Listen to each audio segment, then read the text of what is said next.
Shalom Bapak Ibu Saudara terkasih dalam nama Tuhan Yesus. Apa kabarnya hari ini? Saya harap saudara tetap dalam keadaan luar biasa dan dalam selalu perlindungan Tuhan Yesus Kristus. Amin. Ya, hari ini kita akan kembali mendengarkan kesaksian yang luar biasa dari seorang muslimah keturunan Bugis yang meninggalkan Muslim dan kini bisa menerima Tuhan Yesus. Yang Tuhan Yesus yang telah melepaskan segala beban dan telah menyelamatkan jiwanya dari kematian yang abadi dan memberikan keselamatan surgawi bagi dia.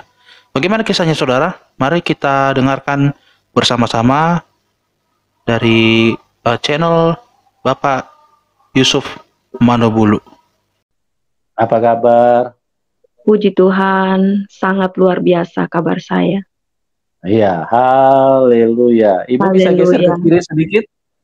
Geser ke kiri sedikit duduknya supaya lebih presisi. Ya, ya. Sudah? Oke, ke kiri sedikit lagi ke kiri. Oke, mantap. Ya. Bagaimana Ibu kabarnya, baik ya? Puji Tuhan, sangat luar biasa kabar saya, Bapak Pendeta Yusuf. Ya, karena Tuhan Yesus hadir, semuanya diubahkan. Yang hancur diperbaiki. Ya, yang kebingungan diberikan satu jalan yang nyata, yang jelas, yang mengalami ketakutan diubahkan oleh Tuhan. Dan Mbak Handayani adalah satu pribadi yang mengalami kuasa Tuhan secara sempurna. Oleh sebab itu teman-teman, kita akan dengarkan langsung kesaksian bagaimana Tuhan hadir di dalam kehidupannya dan mengubahkan hidupnya dari seorang Muslim sekarang menjadi pengikut Tuhan Yesus dan ingin bersaksi, bahkan ingin memberitakan Injil bagi banyak orang. Waktu dan tempat saya serahkan kepada Mbak Yani. Silakan Mbak Yani. Shalom saudara kekasih. Sebelum saya bersaksi, saya akan memperkenalkan diri saya dulu. Nama saya Handayani. Sebelumnya saya adalah seorang Muslim. Papa mama saya adalah seorang Muslim. Saya mempunyai 5 anak dan tentunya 1 suami. Di sini saya akan bersaksi bagaimana kasih Kristus itu memulihkan hidup saya. Hidup yang penuh dengan segala keterpurukan, dengan segala hancur hati, dengan segala remuknya jiwa saya. Di sini Tuhan Yesus memulihkan bagaimana saya diubah seperti bejana yang indah ke dalam tangan yang ahli. Pada waktu saya berusia kurang lebih sekitar 10 atau 11 tahun. Pada waktu itu saya masih kecil. Setiap malam Natal, saya suka sekali menyanyikan lagu pujian. Malam kudus, sunyi senyap. Dan pas setibanya hari Natal, saya paling suka sekali menyanyikan Selamat Hari Natal, Selamat Hari Natal. Nah, saat seketika saya sedang menyanyikan lagu itu, didengarlah oleh bapak saya. Karena bapak saya adalah seorang Muslim yang taat, seorang Muslim yang rajin melakukan ibadah, dia marah. Kamu tidak boleh menyanyikan lagu itu. Itu lagu orang kafir. Pujian itu bukan untuk kamu. Kita orang Muslim tidak boleh menyanyikan lagu itu. Tapi karena saya adalah anaknya yang kecil, seorang anak yang keras kepala, karena saya menganggap bahwa tidak ada yang salah dalam hal ini, toh saya menyanyikan lagu ini tidak melukai siapapun atau tidak menyakiti siapapun, saya tidak pernah menghiraukan apa yang menjadi perbantahan bagi orang tua saya. Dan seiring dengan waktu berjalan, setelah beberapa lamanya, orang tua saya mengalami pergumulan yang begitu berat, di mana papa saya adalah dia seorang Muslim yang taat. Dia sering mengajarkan kami untuk melakukan sholat 5 waktu, untuk mengaji, untuk berbuat baik kepada siapapun. Tapi suatu ketika bapak saya mengalami pergumulan, ibu saya mengalami pergumulan yang begitu berat, di mana bapak saya menikah lagi. Jadi sebelum bapak saya menikah dengan ibu saya, bapak saya itu sudah menikah. Dia sudah punya istri pertama. Istrinya orang Toraja. Dia punya anak 3. Istrinya dimasukkan ke Muslim. Anaknya 3 masuk Muslim. Setelah itu bertemu dengan ibu saya. Ibu saya istri kedua. Tapi pada saat menikah dengan ibu saya, waktu itu bapak saya katanya sudah bercerai kepada istri pertamanya. Akhirnya diterimalah dengan keluarga ibu saya untuk menikahi ibu saya. Seiring dengan waktu berjalan, singkat cerita, akhirnya ketahuanlah kalau bapak saya itu sudah menikah lagi dan istrinya orang Kendari, istri ketiga. Sebelumnya kami biasa-biasa aja. Sebelumnya kami hubungan mama dengan papa itu baik. Jadi tidak ada semua dalam segala kebutuhan dalam kehidupan kami di rumah tangganya mama waktu pada saat itu semua tercukupi. Tapi setelah papa saya menikah lagi, saat itulah awal dari kehancuran kehidupan rumah tangga mama saya. Awalnya mama saya tidak tahu kalau bapak saya sudah menikah lagi. Tapi karena penyampaian dari tetangga, simpang siur yang kami dengar, akhirnya mama mencoba mencari tahu bahwa benar papa saya sudah menikah lagi. Jadi waktu itu saya masih kecil, kurang lebihlah saya kelas 5 SD, kelas 5 atau kelas 6 SD. Papa saya itu selalu mengatakan sama mama saya, papa mau keluar kota. Karena kebetulan waktu pada saat itu papa saya kerja di perusahaan kontraktor alat berat. Dia sebagai mekanik, kepala mekanik, jadi dia sering keluar kota. Nah, jadi waktu itu papa saya ngomong dengan mama saya mau keluar kota. Lagi banyak pekerjaan di luar kota. Jadi kata mama saya, ya udah, nggak apa-apa. Setelah bapak saya berangkat, mama ngomong sama saya, kakak, papa lagi keluar kota. Nah, nanti kakak besok kalau ke sekolah, pulang sekolah, kakak mampir ya ke kantor kerja papa. Tanya aja sama security, papa ada nggak? Nah, apa yang diperintahkan ibu saya kepada saya lakukan. Satu ketika, saya berangkat ke sekolah dan pulang, saya mampirlah ke tempat kerja bapak saya. Saya bertanya sama security, Pak, saya mau tanya, Pak Abdul Hamid ada nggak? Karena bapak saya adalah seorang muslim namanya Abdul Hamid Sobirin. Tuh. Oh iya ada dek. Emang kenapa dek? Adek apanya? Oh enggak apa-apa pak. Saya anaknya. Oh iya ya nanti disampaikan ya pak. Gitu. Saya pulanglah. Karena waktu itu kalau saya nggak salah saya kelas 5 atau kelas 6 SD. Saya pulang, saya nanya sama mama saya. Ma, papa ada. Dia nggak keluar kota. Akhirnya mama, yang benar kamu nak, iya orang papa ada nggak keluar kota.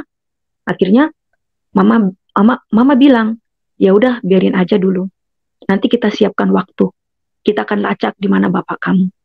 Nah, sering dengan waktu berjalan, singkat cerita, kita lacaklah di mana keberadaan bapak saya. Akhirnya ketemulah tempat di mana bapak saya tinggal bersama istri ketiganya. Nah, waktu mama saya menikah dengan bapak saya, anak dari istri pertama bapak saya kan 3, tinggal kepada kita semua. Tapi setelah ketahuan bahwa bapak saya punya istri muda lagi, jadi saudara-saudara saya yang dari istri pertama bapak saya, diambillah semua dan ikut tinggal kepada istri ketiganya. Nah, akhirnya ketahuan tuh, sampai ke sana udah ribut nih mama saya. Mama saya sudah tidak mau terima. Akhirnya mama saya memutuskan untuk sudah kita akhiri saja. Tapi tetap bapak saya tetap kekeh tidak mau mengakhiri kehidupan rumah tangga itu karena dia merasa dia sanggup untuk membiayai kami. Tapi pada dasarnya kenyataannya setelah dengan seiring waktu berjalan, bapak saya lalai dalam tanggung jawabnya. Dia bukan tipe laki-laki yang bertanggung jawab. Di mana dia dulu mengajarkan saya untuk sholat 5 waktu, mengajarkan saya untuk berbuat baik, mengajarkan saya untuk beribadah. mengajarkan saya untuk hidup jujur. Ternyata bapak saya tidak seperti itu. Dia lalai dengan tanggung jawabnya. Bahkan suatu ketika setelah ketahuan bahwa bapak saya sudah menikah lagi dan sudah beristri lagi, akhirnya ributlah mama saya. Bapak mengatakan sama mama saya akan berangkat ke Jakarta bersama anak-anak untuk memulai kehidupan yang baru di Jakarta. Dan biarlah kamu di Kendari untuk menjual semua rumah yang ada di Kendari untuk biaya kebutuhan kita di Jakarta, sementara kalau saya belum bekerja. Namanya mama saya adalah seorang istri. Dia juga walaupun suaminya modelnya begitu, dia masih tetap taat untuk mematuhi imamnya. Manutlah mama saya. Akhirnya saya dengan bapak, singkat cerita saya dengan bapak berangkat ke Kendari menuju ke Jakarta. Waktu itu kami naik kapal dari pelabuhan Kendari menuju ke pelabuhan Bau-Bau waktu itu. Singkat cerita, setelah saya tiba di pelabuhan Kendari, saya masuk kapal. Saya kaget. Saya bertemu dengan saudara saya dari istri pertama bapak saya. Beliau bernama Santi. Dia berkata, "Adek, kamu tahu nggak yang duduk di sebelah kamu?" Saya bilang, "Saya tidak tahu siapa itu." "Itu anak kecil yang tidur di sebelah kamu tahu nggak?" "Enggak, saya nggak tahu." Itu. Sini sebelum kapal berangkat ya. Dia bertanya, "Benar kamu nggak tahu?" "Iya, saya tidak tahu." "Itu istri bapak yang ketiga. Itu anak bapak." Itu. Saya bilang, "Yang benar." Dia bilang, "Iya, benar. Masa saya mau bohong? Itu anak bapak. Itu istri bapak yang ketiga." Akhirnya, singkat cerita, kapal itu sudah mau berangkat, jadi kakak saya itu keluar dari kapal. Karena dia tidak ikut, dia tinggal di Kendari bersama istri ketiga bapak. Sepanjang perjalanan, dari Kendari sampai ke Bau-Bau, sampai ke Jakarta, hati saya hancur sekali. Saya nggak menyangka gitu loh. Kok bapak ini tega ya kepada anaknya, kepada istrinya berbuat seperti itu. Sampai saya bilang, makan pun saya tidak mau. Di atas kapal makan pun saya tidak mau, saya hanya minum. Kebetulan waktu itu saya ikut dengan adik saya 3 orang. Karena saya bersaudara 4, saya ikut bertiga bersama adik saya. Adik saya yang nomor 4 itu ikut sama mama di Kendari untuk menyelesaikan semua rumah-rumah yang harus dijual. Rumah dan segala perabot yang harus dijual.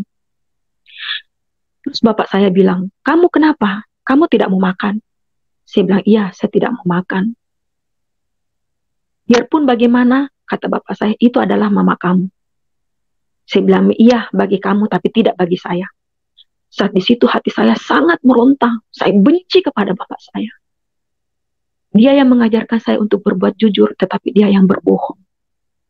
Dia yang mengajarkan saya untuk saya melakukan sholat 5 waktu, tetapi dia sendiri berbuat dosa kepada istri dan anak-anaknya, yaitu dengan melakukan kebohongan.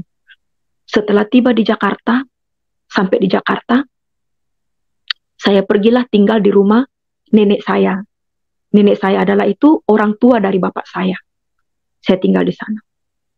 Setiba saya tiba di Jakarta, saya ketemu dengan nenek saya di rumah nenek saya. Nenek saya kaget. Ngomong, "Itu mama kamu?"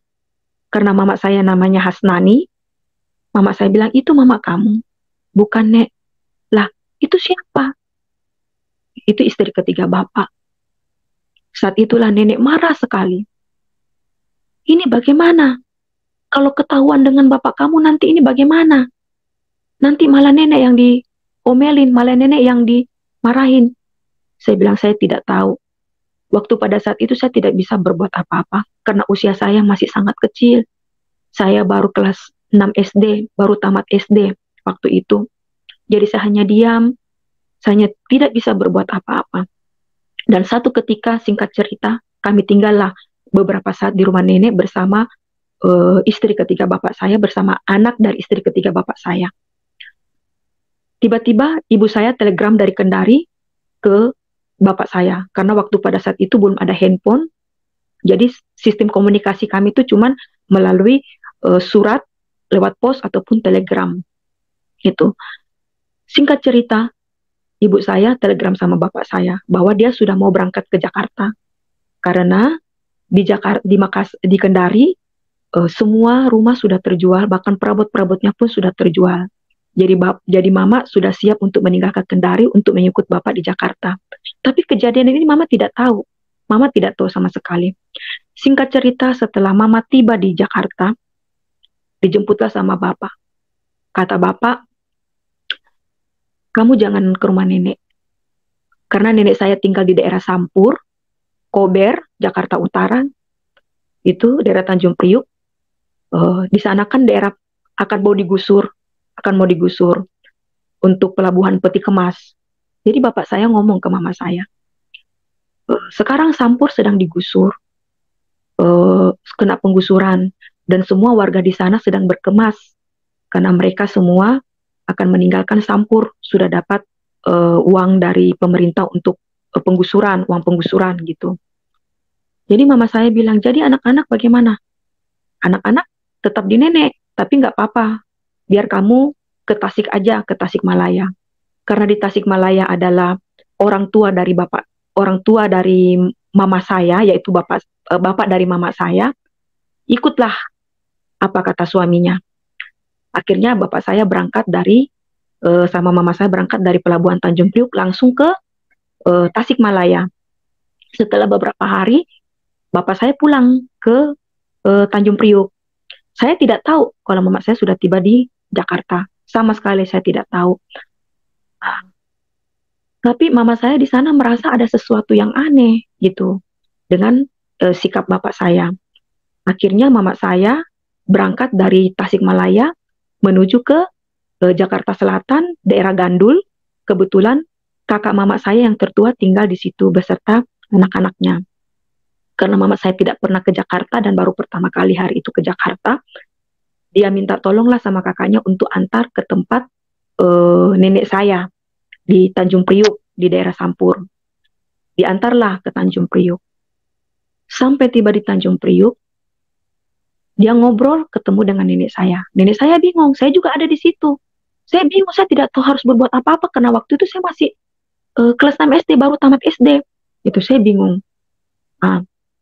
Terus tiba-tiba istri ketiga bapak saya turun dari tangga, ketemu dengan mama saya.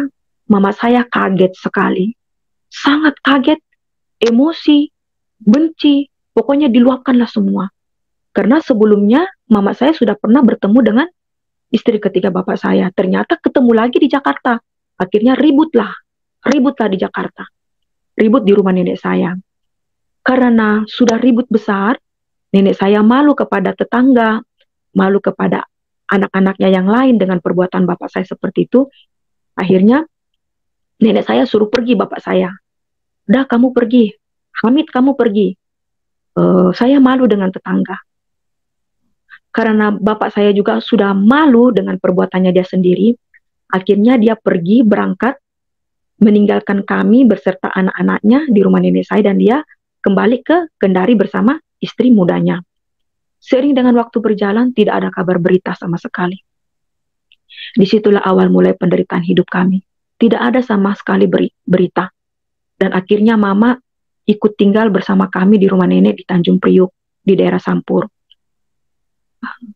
Selama mama tinggal di Tanjung Priuk, bapak tidak pernah menafkahi kami. Jangankan menafkahi, memberi kabar pun dia di mana tidak pernah sama sekali. Sedangkan kami tinggal di rumah nenek, hanya numpang tempat tinggal. Untuk makan, bagi saya dengan mama saya tidak ditanggung dengan nenek saya. Bahkan saya tinggal di rumah nenek sendiri, saya harus bayar uang listrik untuk membantu nenek saya. Karena waktu pada saat itu mama belum punya penghasilan, jadi uang yang hasil jual rumah habis dipakai biaya hidup. Akhirnya satu ketika, singkat cerita, mama saya bekerja di rumah orang sebagai seorang pembantu rumah tangga. Dia sebagai buruh cuci, buruh setrika, dan juga memasak. Setiap dia sudah memasak, majikan mama saya itu mengatakan udah bawa sebagian buat kita bekal makan di rumah. Akhirnya kita makanlah makanan itu dari hasil kerja mama saya. Sering dengan waktu berjalan, tidak ada sama sekali. Sampai pada akhirnya bapak saya tidak ada sama sekali berita.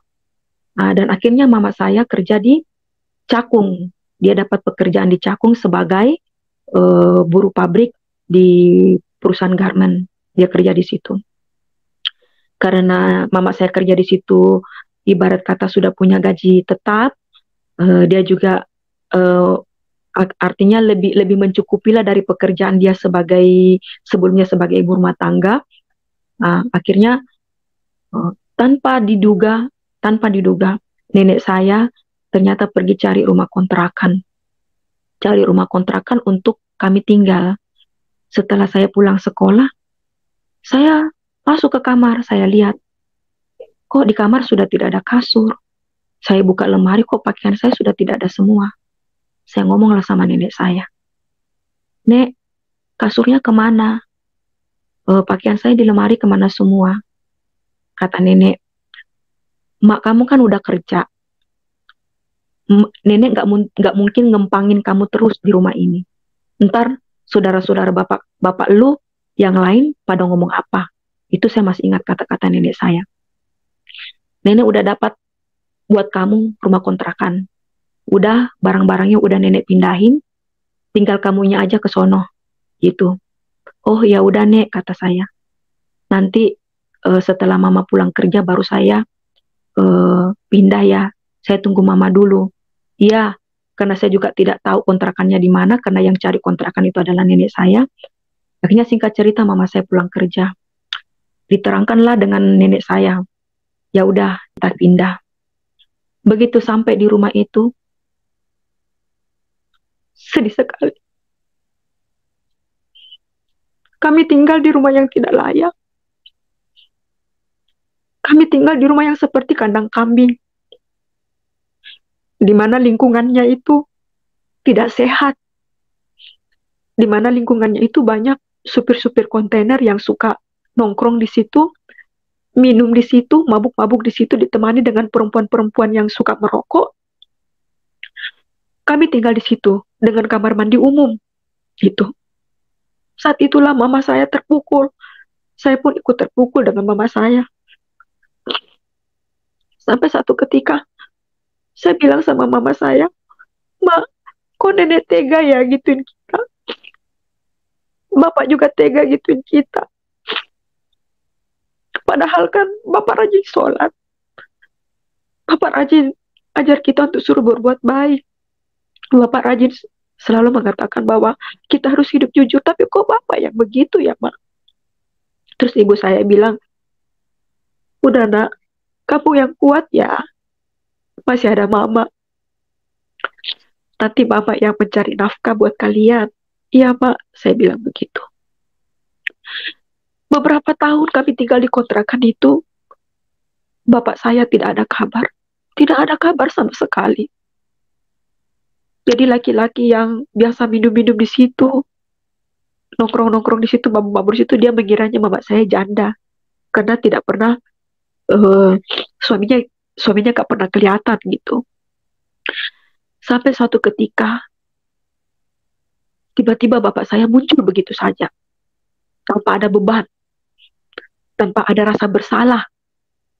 Dia datang. Seperti seorang pahlawan. Tapi saya sudah tawar hati dengan bapak saya. Saya sudah benci dengan bapak saya waktu pada saat itu. Sampai suatu ketika, rumah kontrakan sudah habis, pindahlah kita di daerah Jalan Dusun, masih daerah Sampur juga. Pindah di situ lumayan sih kontrakannya. Kontrakannya itu ada beberapa petak. Mama saya masih bekerja di Cakung, tapi bapak saya tidak bekerja. Jadi dia masih numpang hidup makan dari mama saya. Sampai suatu ketika dia ngomong sama mama saya, "Kamu pulang ke Makassar." Karena mama saya orang Makassar, dan sebelum kami tinggal di Kendari, mama juga punya rumah di Makassar. Dan rumahnya itu ditempati sama nenek dan saudara mama saya yang nomor 3. Bapak saya ngomong, sebaiknya kamu pulang di Makassar karena Sampur sudah mau digusur gitu. Kalau Sampur digusur, tentunya kita sudah tidak lagi tinggal di sini. Pasti biaya hidup semakin besar gitu. Sebaiknya kamu pulang di Makassar, kamu jual rumah di Makassar. Kalau rumah di Makassar itu sudah laku, baru kamu ke Jakarta untuk kita beli rumah di Jakarta. Tapi karena mama saya juga istri yang manut, dia masih taat kepada imamnya, walaupun imamnya seperti itu, dia ikutlah. Dia bawalah adik saya yang nomor 3, namanya Stefani. Waktu itu usia adik saya baru umur kurang lebih sekitar 3 tahun. Setibanya mama di Makassar, bapak masih ada di Jakarta bersama kami tinggal. Setelah beberapa hari mama tiba di Makassar, bapak ngomong, bapak mau ke ini ya, bapak mau ke Ambon. Ngapain bapak ke Ambon, kata saya. Mama kan di Makassar. Ya, bapak mau cari kerja. Bapak ada kerjaan di Ambon. Kalau bapak begini terus, nanti kamu mau makan apa? Mau bayar sekolah untuk apa? Ya udah pak. Terus saya sama siapa di sini? Udah, kamu sama adik kamu aja di sini bertiga. Kan masih ada nenek di Sampur. Nenek belum pindah. Ya udah pak, gitu. Berangkatlah bapak saya. Ngomong sama kita ke Ambon dengan tugas ada pekerjaan. Seiring dengan waktu berjalan, tidak ada biaya hidup. Untuk uang pun buat makan kami tidak ada. Sedangkan kami ini tinggal bertiga. Dengan rumah kontrakan, yang puji Tuhan pada waktu itu sebelum mama saya kembali ke Makassar sudah dilunaskan selama setahun. Gitu. Jadi kita tinggal hanya mikir uang makan sehari-hari. Datanglah saya ke nenek saya. Nenek saya itu adalah orang tua dari bapak saya. Nek, saya lapar nek. Mau makan, bapak pergi nggak simpanin duit, gitu. Marah nenek saya. Itu bapak kamu bagaimana? Bukannya nenek semakin tua semakin dibahagiakan, malah nenek semakin tua semakin dibuat susah. Bapak kamu itu kerjanya beristri, nggak ngurus anak, nggak ngebiayain anak diterlantarkan begitu saja. Kamu mau makan dari mana? Kamu lihat kan kakek kamu nggak kerja, nenek nggak kerja, nenek aja dihidupin sama anak nenek. Masa nenek harus lagi ngebebanin anak nenek dengan hidup kamu? Saya diam. Saya bilang, ya udah nek, nggak apa-apa, saya bilang. Nanti saya pulang ke rumah saya, nanti saya kasih tahu adik-adik saya. Setibanya seiring dengan waktu berjalan, kebetulan kontrakan rumah kami kan di depannya itu ada warteg. Pemilik warteg itu namanya Mbak Wati. Saya masih ingat. Saya bilanglah sama Mbak Wati itu, Mbak Wati, ini sayurannya pengen disiangin ya, pengen dibersihin, dikupas-kupasin. Iya, kenapa? Aku kupasin ya, piring-piringnya aku cuciin, gitu. Terus kata Mbak Wati, yang pemilik warteg, dia bingung. Tapi Mbak Wati mau gaji kamu berapa, Neng? Saya bilang, gak usah Mbak Wati, gak usah gaji saya. Buat makan saja saya sudah cukup, saya bilang. Akhirnya, Mbak Wati itu dengan rendah hati, ya udah, kalau memang kamu mau seperti itu gak apa-apa dek, bantuin aja ya, gitu. Ya udah Mbak Wati. Karena saya pikir kan kontrakan sudah terbayar. Kita nggak beli air kok, air ada. Saya cuma numpang makan doang. Karena mama saya di Makassar. Sedangkan bapak saya sudah pergi ke istri mudanya di Kendari. Dengan alasan dia ke Ambon cari dengan tugas kerjaan gitu.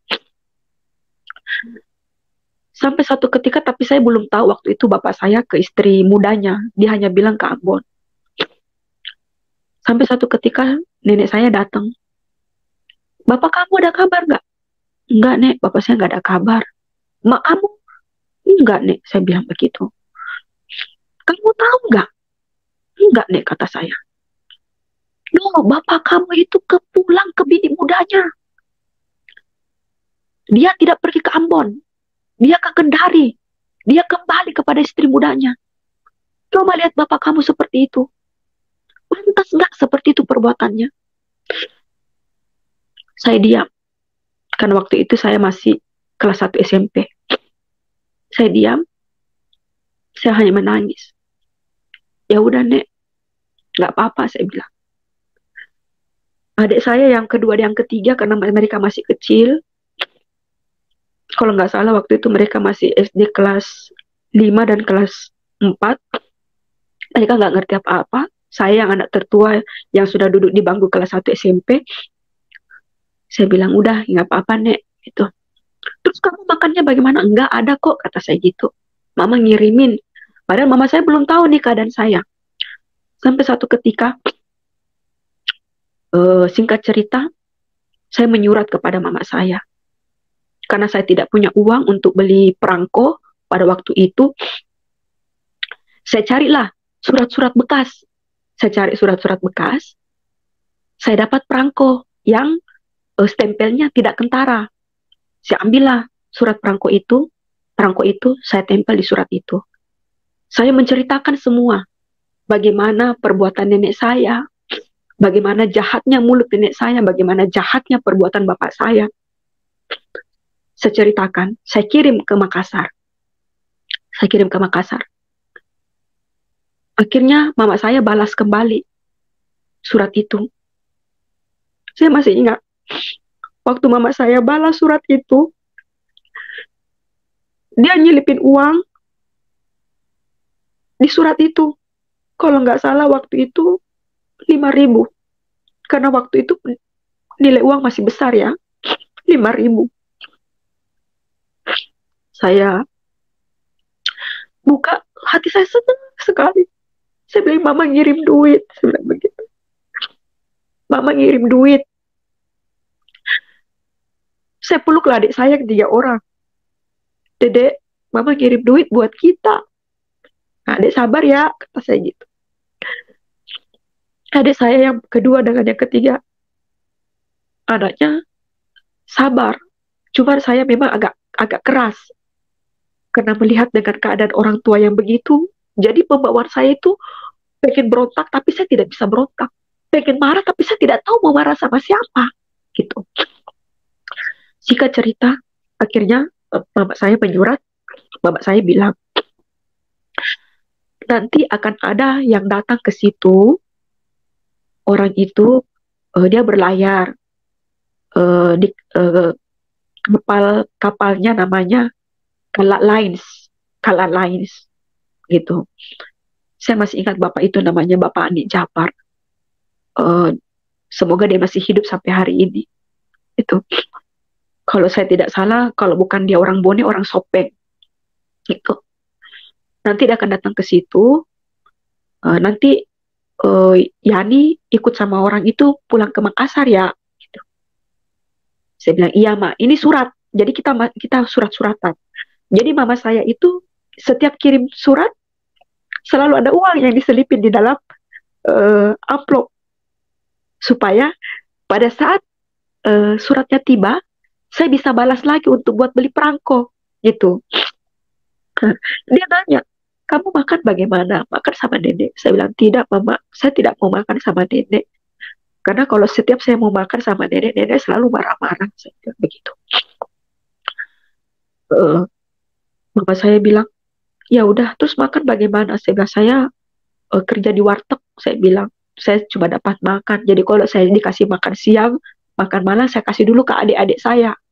Nanti adik saya, Hastri sama Sari sudah makan, baru saya makan sisa mereka waktu itu.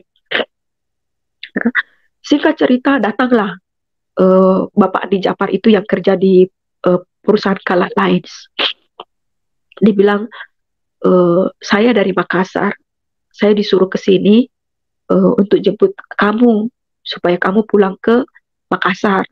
Saya bilang begitu. Tapi kamu siap-siap ya, kapal saya belum berangkat. Nanti kalau kapalnya sudah mau berangkat, beberapa hari sudah mau berangkat, sudah ada jadwal pemberangkatan, baru nanti saya kesini lagi kasih kabar. Iya, udah senang lah saya, senang banget tuh, udah pengen pulang. Adik saya juga senang banget, sudah pengen pulang. Singkat cerita, sepupu saya, anak dari kakak mama saya yang tua yang tinggal di Gandul, datang. Kamu sudah mau pulang? Iya, saya bilang saya sudah mau pulang. Tapi itu di kapal laki-laki semua, sedangkan kamu tuh perempuan. Ya udah nggak apa-apa, saya mau pulang. Saya bilang saya tidak tahan lagi di sini. Saya bilang saya mau pulang ikut sama mama di Makassar. Ya udah kalau kamu mau pulang, aku ikut ya. Karena sepupu saya ini kan laki-laki, aku ikut buat jagain kamu. Takutnya nanti ada apa-apa di atas kapal. Soalnya di kapal itu laki-laki semua. Ah, sepupu saya. Ya udah. Singkat cerita, pulanglah kita. Saya masih ingat kapal itu. Jadi kapal itu kalau dari Makassar ke Jakarta angkut sapi. Dari Makassar ke Jakarta angkut sapi. Begitu pula juga kalau dari Jakarta ke Makassar bukan angkut sapi tapi angkut bawa mobil. Karena itu perusahaan Om itu kerja di perusahaan punya Pak Yusuf Kalla. Itu nama perusahaan kapalnya Kalla Lines gitu. Nah, saya pulang lah kurang lebih seminggu saya dalam perjalanan karena kapalnya kan bukan kapal yang besar kayak kapal peli, bukan gitu. Kurang lebih seminggu lah dalam perjalanan. Nah, singkat cerita, setelah saya tiba di Makassar, ketemulah dengan ibu saya. Akhirnya kami hidup, walaupun kami hidup menderita, walaupun secara mental, secara fisik kami menderita, tapi saya sangat bahagia karena saya bisa sama-sama dengan mama saya. Saya bilang begitu. Saya bilang, untuk mama saya di Makassar ternyata tidak menjadi jual rumah itu karena dapat diingatkan sama orang tuanya, kamu jangan jual rumah ini, katanya. Kalau kamu jual rumah ini tidak seperti orang menjual emas, begitu dibawa ke tempat penjual emas langsung laku. Rumah ini butuh proses gitu. Tapi seiring dengan waktu berjalan rumah itu tidak laku sampai hari ini gitu. Akhirnya saya pulang di Makassar, ketemulah dengan mama saya. Saya ceritakanlah semua apa yang menjadi penderitaan saya di Jakarta, bagaimana bapak saya perlakuannya seperti itu. Nah, mama saya di Makassar ternyata dia kerja di salah satu perusahaan pabrik mente. Dia di situ sebagai buruh pabrik, buruh kasar gitu. Dia kerja di situ. Dari situlah kami dihidupi, walaupun kami tidak sanggup untuk disekolahkan. Tapi kami bersyukur dari situ kami bisa makan, dari situ kami bisa bahagia karena kita bisa kumpul dengan mama saya. Di situ saya melihat hati saya ini masih ada rasa benci. Hati saya ini masih ada rasa benci kepada bapak saya. Benci kepada nenek saya. Benci kepada saudara-saudara bapak saya. Benci sekali. Karena selama saya di Jakarta, tidak ada pun satu dari keluarga bapak saya yang empati dalam kehidupan saya. Berserta adik saya 3 orang, tidak ada sama sekali.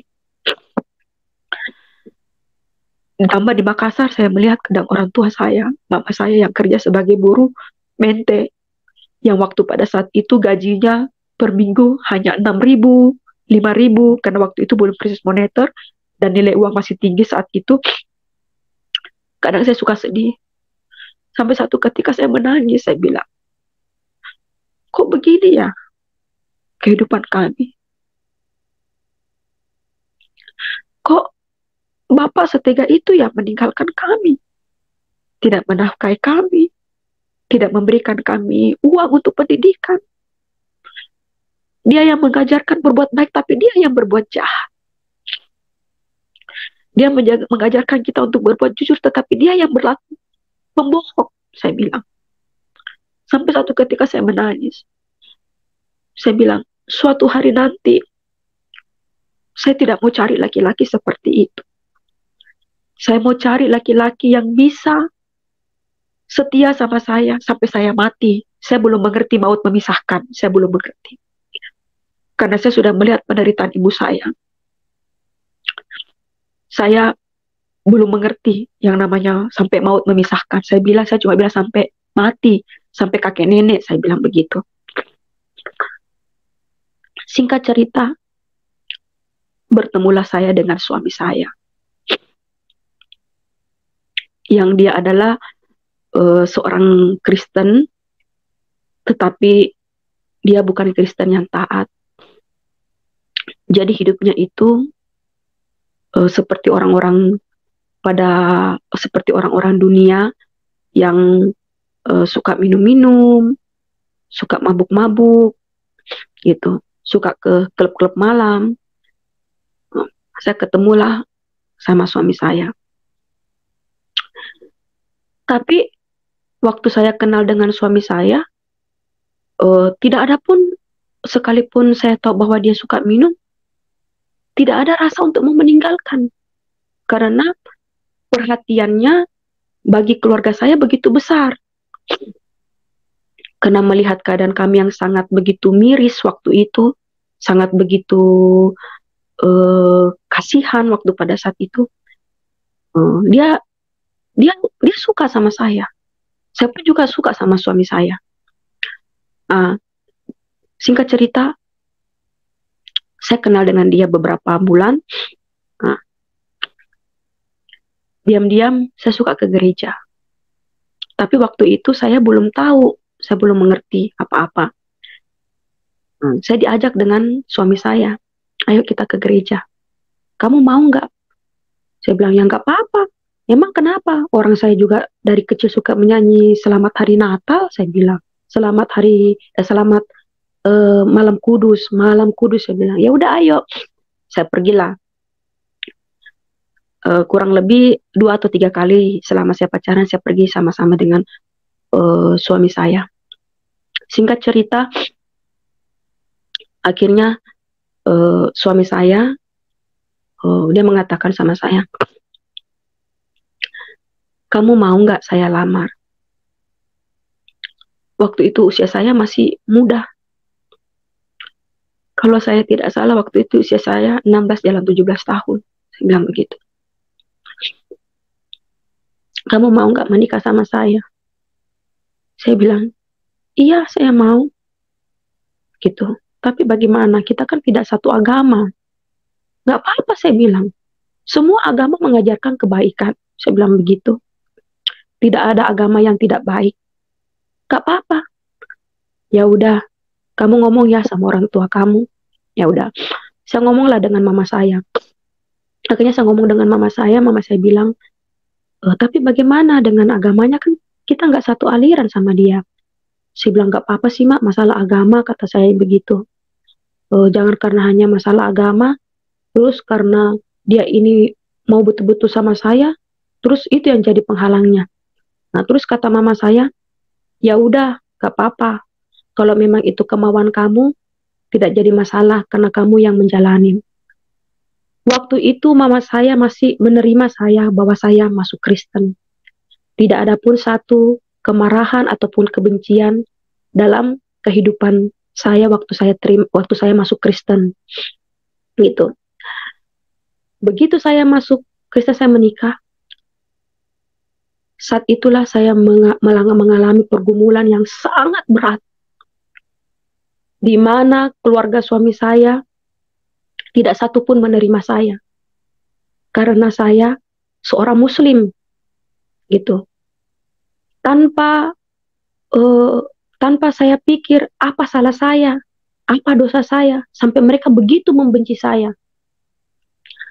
Akhirnya tidak ada pun satu dari pihak keluarga suami saya setuju dengan pernikahan kami.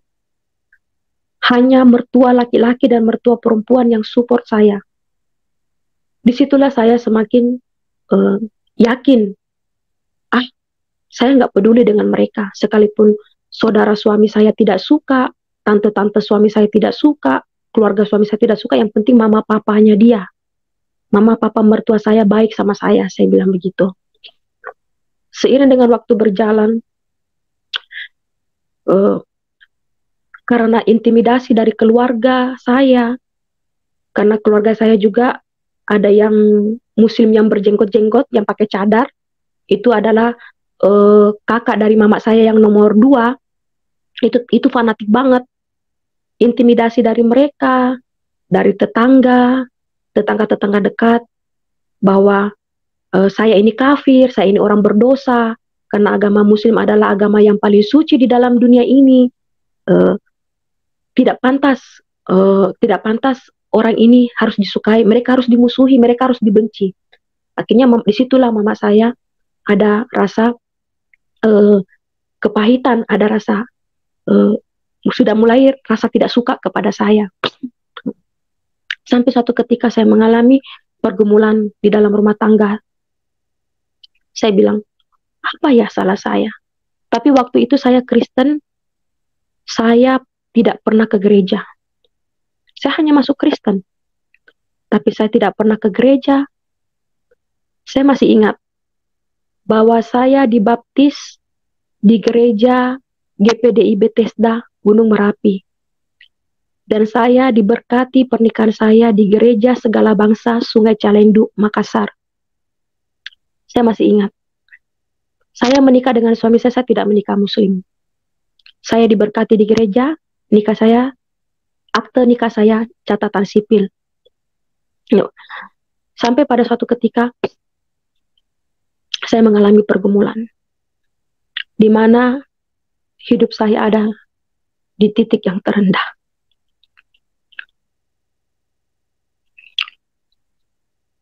Ya, tidak ada pun satu yang mereka suka kepada saya. Lahir anak pertama, tidak pun sama sekali. Lahir anak kedua, tidak pun sama sekali. Lahir anak ketiga, tidak pun sama sekali. Sehingga saya melahirkan anak pertama, kedua, ketiga, dan keempat. Jangankan dari keluarga suami, dari mama saya pun tidak pernah menemani saya di ruang bersalin. Saya hanya masih ingat mama mertua dan papa mertua yang mengasihi saya. Mereka yang mengenal firman Tuhan. Mereka lah yang tidak pernah membenci saya. Dan saya mengalami pergumulan. Kok mereka seperti itu, saya bilang. Tapi saya tidak pernah dendam. Saya cuma bilang, kok mereka begitu jahat ya? Sampai saya diludahin. Sampai saya dihina. Saya dicaci, saya dimaki. Sampai mereka mengatakan, kamu bukan bagian dari keluarga Kristen. Kamu tidak pernah diakui dengan keluarga Kristen. Saya jawab, saya bilang, iya. Tidak apa-apa. Kalau kalian tidak suka sama saya, tidak apa-apa, saya bilang. Sampai suatu ketika, mereka tidak terima saya tinggal di rumah orang tuanya. Jadi mereka bilang, kamu harus keluar dari rumah ini. Karena kamu bukan bagian dari keluarga Kristen. Saya bilang, iya. Saya akan keluar dari rumah ini, saya bilang. Waktu itu, suami saya tidak mau keluar. Tapi saya berkeras. Ya udah, kalau kamu tidak mau keluar, saya aja yang keluar. Gitu. Kalau kamu kan saudaranya, kalau saya orang lain, saya bilang begitu. Karena saya tidak punya uang waktu itu, pertama kali saya buka cincin kawin saya. Saya jual cincin kawin saya. Sampai mertua saya bilang begini, ya nih, kenapa kamu buka cincin kawin kamu itu? Kenapa kamu jual? Saya bilang, ini tidak ada artinya, Mami. Saya bilang, tapi itu bersejarah. Ya, benar. Hanya cerita sejarah. Saya begitu. Tapi tidak ada artinya, saya bilang. Saya jual cincin kawin saya. Akhirnya, saya dapat uangnya, saya pergi cari kontrakan, saya tinggal di rumah kontrakan itu. Akhirnya suami saya ikut. Dan sampai pada lahir anak keempat, tidak pun sama sekali ada rasa baik dari mama saya, baik dari keluarga suami saya, tidak ada pun ada rasa bahwa mereka mau menerima saya, tidak sama sekali. Dan sampai suatu ketika, mama saya lagi lagi membenahi rumah. Tapi saya, sekalipun saya dibenci waktu itu dengan mama saya masih tetap datang ke rumah mama saya. Saya masih tetap datang ke rumah mama saya. Bilang begitu. Waktu saya datang, mama saya bilang begini, ini rumah mama sudah benerin. Di sini nggak ada uangmu biar 1 rupiah. Masuk ke dalam rumah ini benerin rumah mama. Jadi kamu tidak bisa mengharap apa-apa dari warisan ini ya. Saya bilang, iya nggak apa-apa mak. Saya bilang begitu. Saya ingat anak saya yang nomor 2. Waktu itu dia baru umur sekitar 3 tahun. Kurang lebih seperti itu. Anak saya yang nomor 2 kan suka menyanyi. Haleluya. Haleluya. Di rumah mama saya marah. Sampai mama saya bilang begini, kamu tidak boleh nyanyi lagu itu di sini. Kalau kamu menyanyi lagu itu, kamu menyanyi di rumah kamu sendiri, jangan di rumah saya. Gitu. Saya bilang sama anak saya, udah nak, gak usah nyanyi lagu begitu di sini. Eyang gak suka. Itu. Udah gak usah. Nah, saya tertidur karena saya kelelahan. Anak saya yang nomor 4, saya lagi ke Loni yang anak nomor 4. Saya tertidur. Tapi waktu saya tertidur itu memang saya sudah lelah sekali. Lelah dengan keadaan. Saya sudah putus asa dengan kehidupan keluarga suami saya seperti itu. Dengan mama saya juga seperti itu. Ditambah juga suami saya yang hidupnya masih suka hura-hura. Masih suka ke tempat-tempat malam, minum-minum. Dan sampai akhirnya saya tidur. Saya kelonin anak saya yang nomor 3. Waktu itu kurang lebih anak saya waktu itu umurnya sekitar 2 tahun lah. Kurang lebih 2 tahun. Dia belum ngerti apa-apa. Waktu saya tertidur, saya seperti mimpi tapi tidak mimpi. Nyata sekali. Saya kok melihat awan. Tiba-tiba dari awan itu muncul kaki. Kaki yang begitu kotor. Tiba-tiba turun dari awan itu utuh satu badan. Kotor sekali. Dia pakai kolor. Yang banyak orang muslim mengejek dia, Tuhan kok pakai kolor? Dia datang seperti itu. Sebagaimana waktu Tuhan Yesus mau disalibkan. Begitulah kotornya dia. Begitulah hinanya dia. Begitulah lesunya dia. Dia datang kepada saya dalam keadaan seperti itu. Dia datang dalam keadaan saya sebagaimana waktu itu. Hidup dalam berbagai hancur hati. Hidup dalam berbagai keputusasaan. Hidup dalam hinaan. Hidup dalam cacian. Hidup dalam fitnaan. Tuhan Yesus datang dalam keadaan seperti itu. Dia datang dalam keadaan kotor. Telanjang kaki. Kotor sekali. Terhina sekali. Saya masih mengingat waktu saat itu Tuhan mengusap kepala saya 3 kali. Sampai hari ini saya masih merasakan. Waktu Tuhan Yesus mengusap kepala saya 3 kali, saya menengok. Saya bilang, Tuhan, ampuni saya. Ampuni kedua orang tuaku.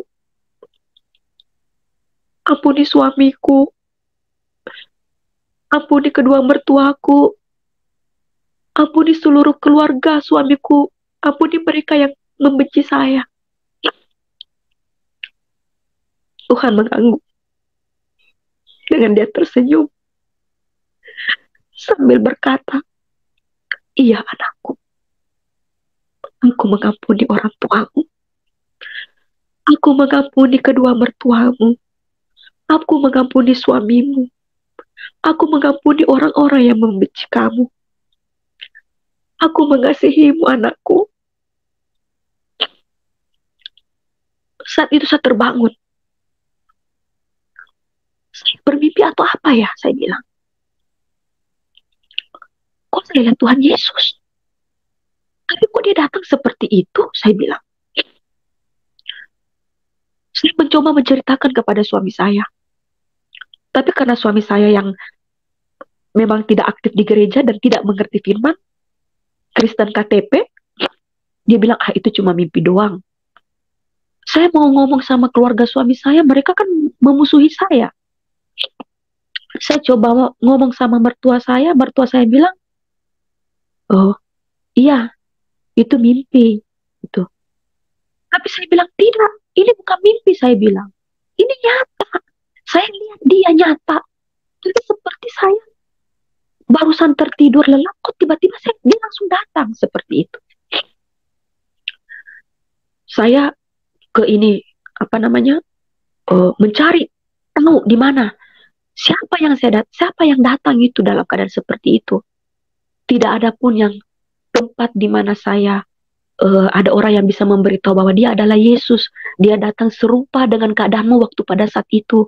Dia datang dengan hina seperti engkau dihina saat itu. Tidak ada pun satu yang memberitahu seperti itu. Sampai seiring dengan waktu berjalan, saya pun tidak pernah ke gereja. Tidak pernah ke gereja, yang namanya Kristen doang. Tidak pernah ke gereja, tidak pernah baca Alkitab. Yaudah, saya lewatkan. Sampai pada suatu ketika saya mengalami pergumulan rumah tangga yang begitu berat. Di mana suami saya jatuh dalam dosa perselingkuhan. Saya tidak terima. Karena saya sudah mengalami waktu kecil. Bagaimana sakitnya bapak saya berbuat seperti itu, kenapa suami saya jatuh ke dalam dosa itu. Saya tidak terima. Akhirnya saya gugat cerai suami saya. Waktu saya gugat cerai suami saya, selama dalam masa persidangan, suami saya tidak pernah datang. Bahkan yang harusnya tunjangan yang diberikan kepada saya, suami saya pun ambil itu tunjangan. Diambil tunjangan. Sedangkan anak sama saya ini 4 yang harus saya hidupi. Saya bukan orang berpendidikan tinggi. Saya bukan seperti orang-orang yang kaya, tidak. Sampai suatu ketika, suami saya tidak datang kepada persidangan, saya sudah tidak pegang gaji, hancur hati saya. Keluarga suami begitu, mama saya begitu, sedangkan ada anak ini 4 yang harus saya hidupi. Kebetulan kan saya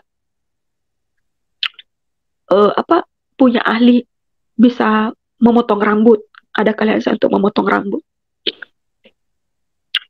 Sampai suatu ketika saya kerja di salon, tapi waktu saya kerja di salon itu tidak mencukupi dengan kehidupan anak 4. Sampai suatu ketika saya tinggalkan Makassar. Saya putus untuk tinggalkan suami saya tinggalkan Makassar. Saya berangkat ke Nusa Tenggara Timur. Disitulah saya juga jatuh ke dalam dosa. Di mana saya bekerja di klub malam, yang tiap malam kerjanya mabuk, minum-minum, temani laki-laki hidung belang. Karena saya bekerja sebagai seorang pramuria, saya jatuh. Saya bilang, sudah. Hancur sudah, saya bilang. Sekalian hancur. Hancur rumah tangga saya. Mama saya juga tidak terima saya. Keluarga suami saya juga begitu. Suami saya juga begitu. Sudah, sekalian hancur saja. Sampai suatu ketika, seiring dengan waktu berjalan, saya terikat kontrak di salah satu klub itu selama 6 bulan. Baru 3 bulan saya jalani, tiba-tiba saya tertidur. Karena saya sudah kelelahan dengan beban hidup, dengan keadaan keterpurukan saya. Sampai suatu ketika saya bermimpi. Tidak, saya tidak bermimpi. Saya tertidur, seperti ada yang mengatakan, kamu telepon suami kamu. Dia jodohmu. Telepon suami kamu. Sedangkan waktu pada saat itu saya sudah hapus nomor telepon suami saya. Tapi karena dia masih saya anggap sebagai suami, jadi masih terikatlah di pikiran saya nomor suami saya itu. Saya telepon. Setelah saya telepon, saya tanya, kamu gimana kabarnya? Dia bilang saya sakit. Kamu sakit apa? Dia bilang, sudah berapa hari saya gak ke proyek. Udah. Dia tanya, kamu di mana? Saya bilang, saya di Nusa Tenggara Timur. Saya bilang, saya di Maumere. Kamu ngapain di sana? Saya bilang, saya kerja di klub malam. Kenapa kamu kerja di sana? Saya bilang, kamu kan suka pergi ke klub malam. Kamu suka dengan wanita-wanita malam. Makanya aku seperti ini. Akhirnya suami saya bilang, kamu tidak mau pulang? Saya bilang, saya mau pulang. Saya mau perbaiki rumah tangga kita. Ayo kita benahi rumah tangga kita, saya bilang. Sampai suatu ketika, singkat cerita, malamnya, kebetulan malam itu ada bapak polisi. Tidak usah saya sebutkan namanya. Beliau waktu itu datang ke klub itu untuk minum. Kebetulan saya di booking lah sebagai pramuria untuk menemani dia minum. Singkat cerita, saya bercerita kepada dia. Bapak orang mana? Dia bilang, saya orang Makassar. Saya kaget. Saya bilang, saya juga orang Makassar. Nah, dia tanya, kenapa kamu di sini? Iya, saya bilang, saya sudah mau tinggalkan ini tempat. Tapi saya bingung, karena saya masih terikat kontrak selama 6 bulan, sedangkan baru 3 bulan berjalan. Kalau saya pergi sekarang, saya harus bayar 10 juta. Karena belum selesai kontrak, saya sudah harus pergi. Terus anak-anak kamu? Anak-anak saya di Makassar semua, 4-4-nya saya bilang. Terus kamu mau bagaimana? Saya bilang, bisakah Bapak bantu saya? Tolong saya Pak, keluarkan dari tempat ini. Bapak itu bilang, kamu mau benar mau keluar dari tempat ini? Saya bilang, iya. Ya udah ambil nomor HP saya. Saya ambillah nomor HP-nya. Besok pagi saya hubungi Bapak itu. Akhirnya Bapak itu bilang, singkat cerita, ya udah saya mau ketemu dengan bos kamu. Saya mau bicara dengan bos kamu. Akhirnya ketemulah beliau dengan bos saya. Sampai kepada bos saya tidak neko-neko karena dia tahu bahwa dia aparat, dia polisi dan punya jabatan waktu pada saat itu di situ. Bos saya bilang, ya udah kalau memang Yani mau pergi dari sini tidak apa-apa, tidak perlu bayar 10 juta gitu. Ya udah, akhirnya bapak itu bilang, besok kamu siap-siap ya, besok kamu saya bawa keluar dari tempat ini. Iya. Lalu saya keluar, bapak itu bilang, kamu nginap di hotel dulu 1 malam, tidak apa-apa ya kamu sendiri, kamu nginap di hotel dulu 1 malam, nanti saya persiapkan dulu tiket-tiket kamu, kalau tiket kamu sudah siap, besok kamu saya hantar ke bandara, kamu pulang ke Makassar, nanti setiba di Makassar, kamu akan bertemu dengan anggota saya, nah nanti anggota saya itu yang akan mengantar kamu sampai ke rumah orang tua kamu. Singkat cerita, saya tiba di Makassar. Tapi saya tidak bilang dengan mama saya mau balik ke Jakarta ikut dengan suami saya. Karena saya tahu, bila mana saya akan balik sama suami saya, mama saya semakin membenci saya. Karena dari awal mama saya kan tidak setelah dengan intimidasi keluarga, mama saya sudah tidak suka lagi dengan saya, ditambah lagi dengan suami saya, sudah. Nah, akhirnya saya ngomong sama mama saya, Mak, saya cuma berapa hari doang di sini, saya mau balik ke Maumere. Ya udah, kata mama saya, ya udah kalau kamu mau balik aja. Terus anak-anak kamu gimana? Ya nanti setiap minggu saya kirim duit. Kalau ada duit saya kirim. Kalau nggak ada setiap bulan, kata saya begitu. Karena mama saya adalah tipe yang senang duit. Jadi biar ngambek bagaimana kalau dikasih duit mau dia. Tetap hatinya luluh gitu kan.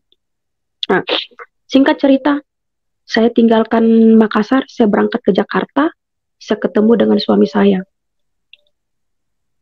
Saya ketemu dengan suami saya, kita tinggal di Jakarta. Akhirnya kita benahi kehidupan kami. Saya ngomong dengan suami saya waktu pertama kali saya ke Jakarta. Ayo kita bangun rumah tangga kita. Saya bilang begitu. Ayo kita perbaiki rumah tangga kita. Kata suami saya, iya. Tapi janji ya, saya bilang, tidak mengungkit masa lalu saya. Dan saya pun berjanji tidak akan mengungkit masa lalu kamu. Iya. Dan singkat cerita, kehidupan kami akhirnya kumpul di Jakarta. Satu demi satu anak saya kirim ke Jakarta. Satu demi satu akhirnya anak saya semua kumpul empat-empatnya di Jakarta. Itu. Tapi tidak selesai sampai di situ saja. Pergumulan masih ada yang kami lewati, tantangan masih ada yang kami lewati. Satu ketika saya kembali dilawat Tuhan. Saya belum pernah ke gereja. Semenjak saya masuk Kristen belum pernah ke gereja, sampai saya ke Jakarta saya pun tidak pernah ke gereja. Satu ketika malam hari Minggu, saya boncengan dengan suami saya. Sore-sore, saya lewat depan gereja. Saya bilang sama suami saya, tuh lihat, orang pada pulang ke gereja ya. Kayaknya adem banget ngelihatnya. Suami saya bilang, iya ya. Nah, yuk kita ke gereja yuk minggu depan, kata saya begitu sama suami saya. Suami saya bilang, ya udah, ayo. Singkat cerita, minggu depan kami ke gereja. Kami ke gereja bersama-sama dengan suami saya. Akhirnya, anak-anak saya pada ke gereja semua. Sering dengan waktu berjalan, bagaimana karya Tuhan itu memulihkan hidup saya. Suami saya yang tadinya keras hati, peminum, pemain perempuan, Tuhan pulihkan. Akhirnya suami saya setia dengan Tuhan. Anak-anak saya satu demi satu, mereka ke gereja dan mereka ikut pelayanan di gereja. Tapi saya waktu saat itu saya ke gereja, saya belum ngerti. Ini yang dibahas di khotbah ini apa sih? Saya bingung gitu. Saya ikut memuji, tapi saya belum mengerti. Sampai satu ketika di tahun 2013, antara 2013 atau 2014, lawatan Tuhan terjadi dalam hidup saya. Kok tiba-tiba saya waktu itu setiap pagi saya kok menangis dengan lagu pujian. Setiap saya dengarkan lagu pujian, hati saya menangis, hancur hati saya. Tuhan, saya mengasihi. Ini hati saya Tuhan, hati saya hancur, saya mengasihi-Mu Tuhan. Setiap pagi, saya rindu untuk mendengarkan lagu pujian. Saya menangis. Sampai satu ketika, saya masuk ke dalam kamar, saya pukul dada saya. Ini saya Tuhan. Ini saya bilang.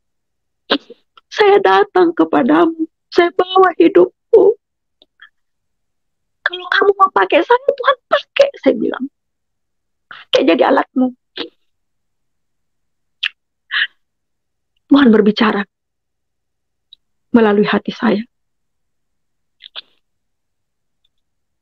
Tuhan bilang, ambil Alkitab. Saya ikut.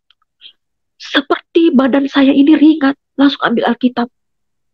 Yang Alkitab itu tidak pernah saya baca, mulai dari pertama berumah tangga. Sampai pada hari itu baru saya baca Alkitab itu. Saya tidak pernah tahu di mana ayat ini. Pergumulan saya ini ayatnya yang mendukakan, saya tidak pernah tahu. Disitulah pertama kali Tuhan Yesus menginjili saya. Dulu waktu saya kecil, saya disuruh pergi mengaji kepada mama saya, kepada bapak saya. Saya bisa mengaji dan bisa tahu sedikit ayat Al-Quran, walaupun tidak semua Al-Quran besar, Al-Quran kecil saya tahu, tapi ada yang sedikit saya bisa tahu, karena saya diajar dengan guru mengaji saya. Guru mengaji saya mengajar saya mulai dari membaca alif, ba, ta, sa, jin, ha, ho, sampai guru saya mengajar saya di Al-Quran kecil, Kul huwallahu ahad, Allahu samad, lam yalid walam yulad walam yakul lahu kufuwan ahad. Tapi di sini ada sesuatu yang berbeda. Kalau dulu saya diajar dengan guru mengaji, tapi di sini saya, Tuhan sendiri yang menginjili saya. Tuhan lawat saya.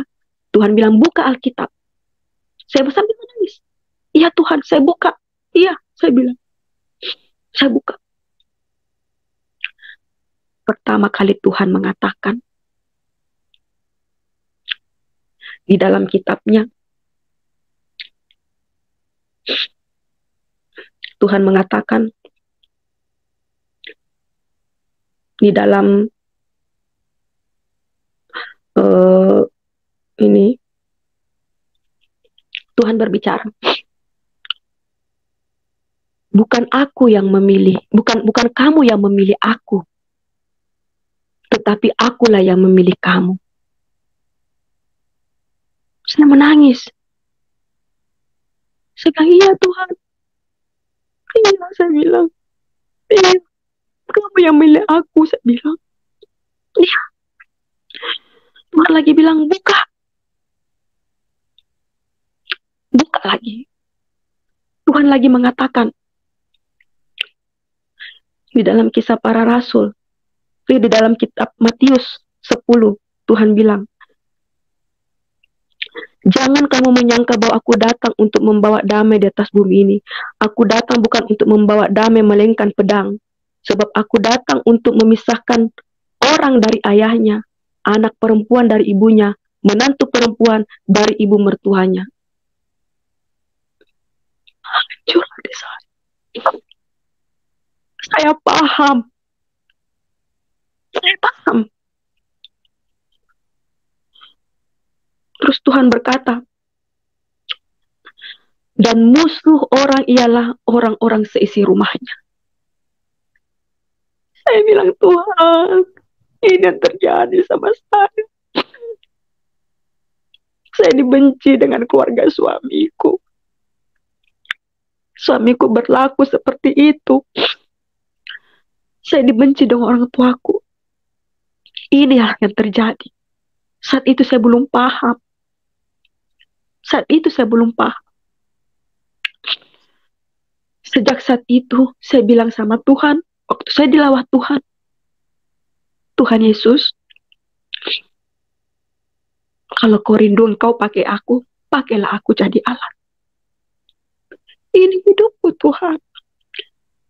Hati yang hancur, jiwa yang remuk. Ubah aku Tuhan. Bentuk aku seperti apa yang kau inginkan dalam hidupku. Tuhan bilang, aku mau pakai kamu untuk memberitakan Injilnya. Dari Yudea sampai ke Samaria. Iya Tuhan. Saat itulah pertama kali Tuhan Yesus menginjili saya. Dan sejak hari itu, saya rajin beribadah. Saya mulai berdoa. Sejak hari itu dan sampai hari ini, saya bisa baca firman. Saya mengenal firman Tuhan dari Tuhan Yesus sendiri yang mengajari saya untuk mengenal firman-Nya. Sejak hari itu dan sampai hari ini hidup saya diubahkan. Rumah tangga saya dipulihkan. Anak-anak saya dipulihkan. Suami saya dipulihkan. Kehidupan kami dipulihkan. Dan kami beribadah kepada Allah yang hidup sampai pada hari ini. Dan tidak ada pun kepahitan kepada keluarga, kepada saudara, maupun orang tua. Kepada mereka yang pernah membenci saya, memfitnah saya. Sampai hari ini tidak ada pun kepahitan. Inilah yang menjadi kesaksian hidup saya. Bagaimana Tuhan Yesus telah memulihkan saya. Bagaimana Tuhan Yesus telah melawat hidup saya. Hidup saya dibentuk dari berbagai pergumulan yang saya alami. Dari kisah ini yang saya alami, saya banyak belajar dalam kehidupan. Bagaimana saya bisa lagi lebih mengasihi Tuhan Yesus. Iya, baik saudara, luar biasa kesaksian yang sudah kita dengarkan dari ibu ini. Bagaimana prosesnya, perjalanannya bisa menerima Tuhan Yesus sebagai Tuhan dan Juru Selamat. Kiranya kesaksian ini bisa menjadi berkat, bisa menjadi peneguh bagi iman kita saudara. Dan kiranya juga kita bisa belajar dari kesaksian ini. Biarlah kiranya semua lidah saudara, biarlah semua lidah bisa mengaku bahwa Yesus adalah Tuhan dan Raja kita. Amin. Dan semakin banyak lagi jiwa yang datang kepada Tuhan untuk diselamatkan saudara. Marilah kita tetap saudara, tetap memberitakan Injil, tetap percaya kepada Tuhan Yesus. Dan bagi saudara juga yang hari ini mungkin menonton video ini, yang ingin menetapkan hati saudara untuk mengikut Yesus, saya pribadi mengundang saudara untuk datang menerima Tuhan Yesus sebagai Tuhan dan Juru Selamat saudara. Mari saudara, buka hatimu untuk Roh Kudus, buka hatimu agar Roh Kudus masuk dan membuka, mengubah, memberikan kehidupan yang baru bagi saudara sekalian. Jangan ragu saudara, karena keselamatan hanya ada di dalam Tuhan Yesus Kristus. Amin saudara. Biarlah kau berdoa saudara, berdoalah kepada Tuhan, minta waktu yang tepat saudara, agar kiranya engkau bisa menerima Tuhan Yesus sebagai Tuhan dan Juru Selamat. Amin. Dan bagi kita, biarlah kita tetap kembali menyebarkan Injil dan tetap percaya kepada Tuhan Yesus sebagai Tuhan dan Juru Selamat kita. Amin saudara, luar biasa. Saya pikir cukup untuk hari ini. Demikian, saya Ambron Sitinja. Salam dari Khotbah Pendeta Channel. Tuhan Yesus memberkati. Shalom.